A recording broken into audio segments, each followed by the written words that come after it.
Welcome back to the deep dive. Have you ever been absolutely captivated by something you're reading or hearing? I mean, a really profound text, a lecture, or even just some intense forum discussion, and you start wrestling with terms like ascension, matrix, sovereignty, or false light. Oh, absolutely. That jargon, it really acts like a magnet, doesn't it? It sort of promises this secret knowledge, and there's a real thrill in feeling like you're unlocking something huge. Exactly. It raises the stakes. But then, and this is the critical pivot, you have to return to the messy, complicated reality of your life. Paying bills, dealing with difficult relationships, making grounded decisions. And that powerful terminology, it often fails you. It stays up there in the abstract. And that is precisely where the danger lies. Yep. Information that sounds profound but isn't actionable is, well, it's not just useless, it can be damaging. It can create mental noise, confusion, or, and this is the insidious part, a subtle sense of superiority, that spiritual ego that kind of creeps in. We just cannot have that. So before we dive into the really dense, multi-layered cosmic history of the Emerald Covenant in our next deep dive, we have a mission today. We need to build your protective shield. We're going to calibrate the language by unpacking 15 essential keywords from this narrative. The goal here is to translate these concepts into practical, actionable steps you can use today. Think of this as setting up the mental guardrails, the safety protocols. We have to do that before we take the theoretical race car out on the track. Without them, even the most amazing knowledge can derail your sense of peace. Okay, let's unpack this and set those guardrails right now. Right. This kind of complex information requires some essential critical thinking tools. We need to establish 4 safety protocols to make sure that while we're absorbing these huge cosmic ideas, we stay absolutely grounded in reality so we don't get swayed into, fear or isolation. All right, let's hear the rules, the ones that protect our intellectual and emotional immune systems. Okay, rule number 1. A big word does not equal a big truth. Terms like avatar or covenant, they sound incredibly important. They're the specialized language of a specific belief system. They are labels, frameworks. You must never allow the perceived power of the jargon to inflate your ego. That is so simple, but so necessary. The brain just loves to feel important. If I know the secret vocabulary, I must be special. How do we fight that? By always focusing on implementation. Which brings us right to rule 2. Every term must have an actionable meaning. This is your crucial test. If you hear a term, no matter how beautiful it sounds, and you cannot translate it into a specific action you can take in the next 24 hours, you treat it as raw data. 24 hours that's pretty aggressive. Why such a short time frame? Because if you park a concept and wait for the perfect moment to use it, it just becomes philosophy. It's not technology. You have to test the idea right away. Don't fully adopt the belief until you can prove that its application improves your emotional state, your clarity, or your kindness. If it doesn't deliver a measurable internal change, it's just intellectual noise. Got it. If the concept doesn't help you deal with the gas bill calmly, it needs more testing. Exactly. And rule 3 helps us categorize that noise. Clearly separate the 3 layers of information. We have to be disciplined about this. Layer A is the mythos layer, the grand cosmic stories, universal wars, alien races. We listen to this for inspiration, for the big picture. Okay, the epic saga. Right. Then there's layer B, the model layer. These are the frameworks that explain internal processes, like chakras or layers of consciousness. It helps you categorize what you feel. But layer C, the practical layer, that's the only one we really act on. It's what makes you calmer, more present, and more mindful in your day-to-day life. So the danger is confusing layer A, the epic story, with layer C, the immediate homework. I can enjoy the cosmic battle, but I shouldn't base my financial planning on it. You've hit the nail on the head. Keep the story separate from the solution. And finally, rule 4. This is your emotional litmus test. If a term causes fear, stop consuming. The whole goal here is peace, clarity, compassion, and self-responsibility. If what you're consuming leads to paranoia or fear, the direction is wrong. Reduce your intake immediately. I think sometimes we confuse fear with importance. If it makes me anxious, it must be profound, right? That is the trap. Authentic insight brings peace and strength, even with challenging topics. Fear is a signal that you're processing it through a lens of disempowerment. You have to honor that signal and back away until you feel stable. Excellent. Those are really functional guardrails. Now that we have our framework, let's apply it to the language itself. We'll start with foundation concepts. Okay, let's start with the big one, the name of the whole series, covenant. Right. So in the mythos layer, the covenant is this cosmic contract, a grand agreement to restore humanity's potential. And the common trap here is thinking it grants you some sort of special status just for knowing about it.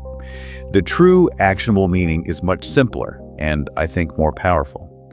It's a principle reminding you that your consciousness is valuable and you always have the right to return to authenticity.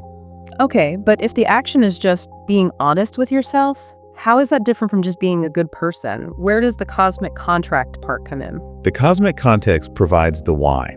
It establishes the immense stakes of that honesty. It says your simple act of integrity isn't just self-help, it's you participating in a universal agreement. So practically today, the action is choosing one small thing to be honest with yourself about. That tiny alignment is how you activate the covenant in your life. That really grounds the epic narrative.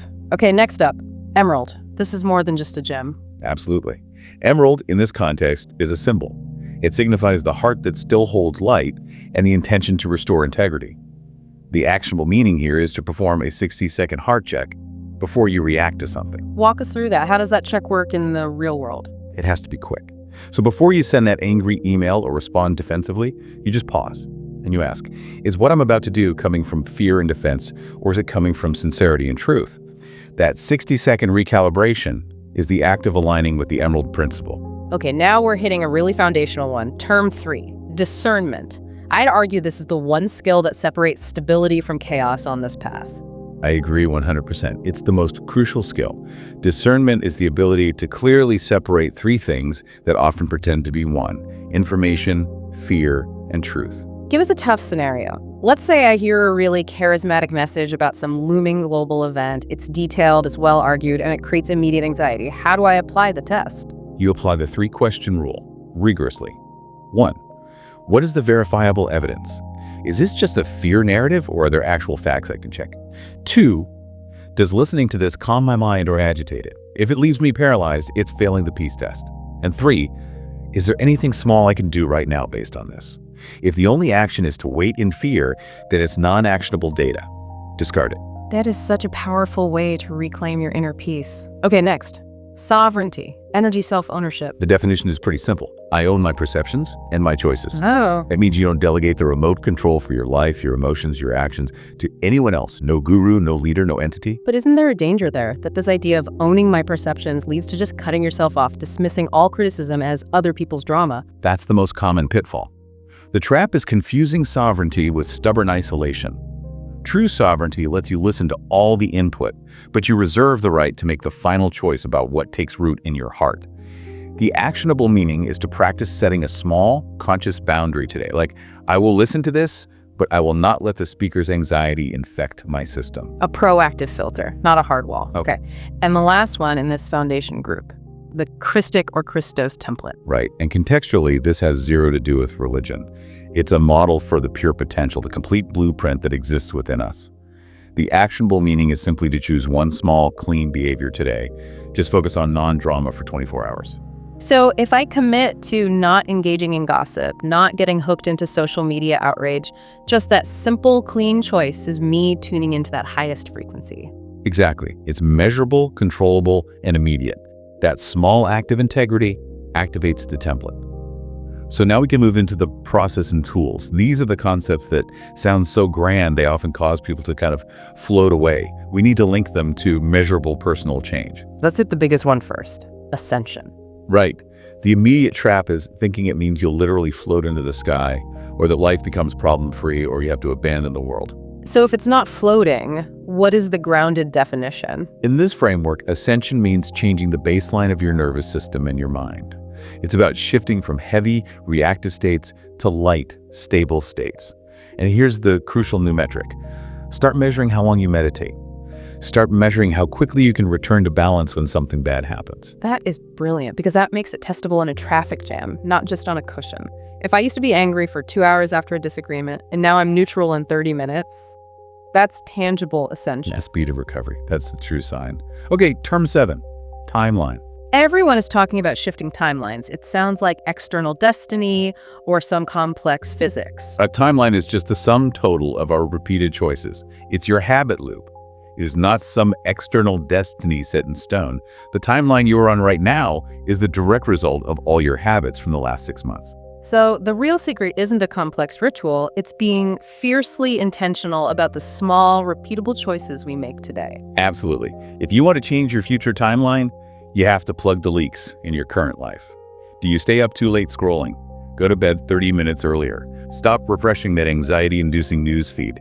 Changing small habits is the only real way to shift timelines. Okay, next, the really imposing one. Time Matrix. The 15-dimensional map of the universe. This sounds like pure layer A mythos. It is, but it's important for perspective. The trap is obsessing over the numbers or getting paranoid about it. The actionable meaning is just to view the whole thing as a vast playground, a field of potential. It reminds you of the sheer scale of the game. Okay, so the practical application isn't charting 15 dimensions, it's asking. It's asking. In this massive playing field, what is the most constructive, joyful role I can play today in my immediate environment? It keeps the focus on your contribution, not the architecture. Term 9, Guardian. The mythos tells us about benevolent ET groups. The actionable meaning is that this concept serves as a powerful model for self-mentorship. The trap is shifting responsibility away from yourself, praying, please help me, without taking any grounded action. So when I feel unsafe or overwhelmed, the concept of the guardian should prompt an internal dialogue of reassurance, not external delegation. Exactly. You practice being your own guardian. I am here.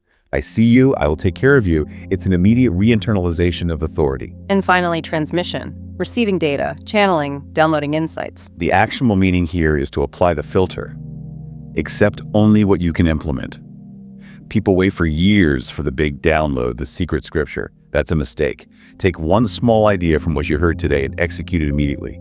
Information only matters if it changes your behavior. This brings us to our final section, and maybe the most essential for practical application: traps and safety.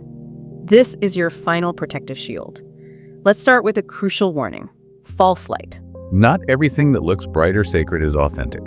False light often feels cold or too good to be true, and the core warning sign is that it demands worship, tribute, or blind subservience. How does that show up in a teaching? What's a red flag? Well, if the teaching promises a total escape from human pain, or if it says you have to cut off ties to reality and only focus on the positive, that's a sign. That's a big red flag for false light. So the check is, if a teaching makes you run away from reality or feel worthless if you fail to comply, it's false light. Authentic light grounds you, false light makes you float away. Exactly, step away. The goal is always to face reality with more strength, not to avoid it. Next, the stealth assassin we mentioned earlier, spiritual ego. This is that dangerous state where the ego hides inside the pursuit of goodness. It makes you feel more awakened or more special than others.